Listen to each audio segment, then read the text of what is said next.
Mamshi, mga kapapshi. So, welcome to Madre Dejos. Welcome to the Roca Vlogs. So, guys, dahil kami ay mabait, tingnan nyo naman. Mayroon na naman kaming grasya. O, di ba ganun talaga pag mabait? May grasya galing sa DSWD. O, nakita nyo, DSWD at saka sa aming, butihing mayor dito, mayor ng Madre Dejos, si Mayor Engineer Romeo Villaseran. So, ito nga pala guys, dahil nga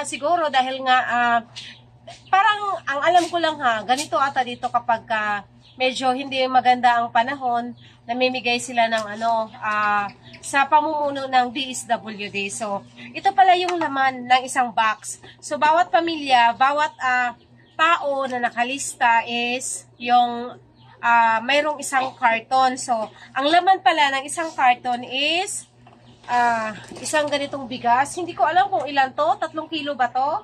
So, baka 3 kilo to. So, tingnan natin. So, meron pang isa. Ayan.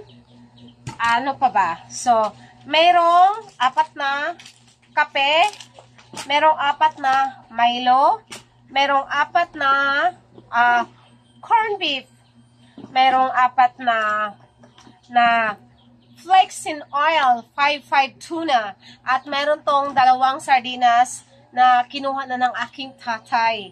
So, kinuha na ni Father ang 2 sardinas. So, ito yung natanggap namin mula sa DSWD at saka sa aming butihing mayor dito sa Madre Dejos, Bantayan Island, Cebu. So, maraming salamat guys. So, ganito talaga pag mabait dahil kami ay mabait. So, laging may...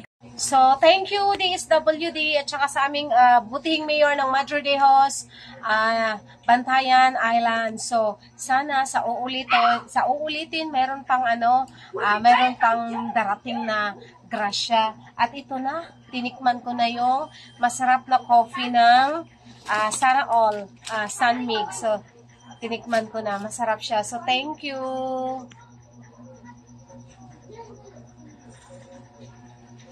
Sarap ng kape.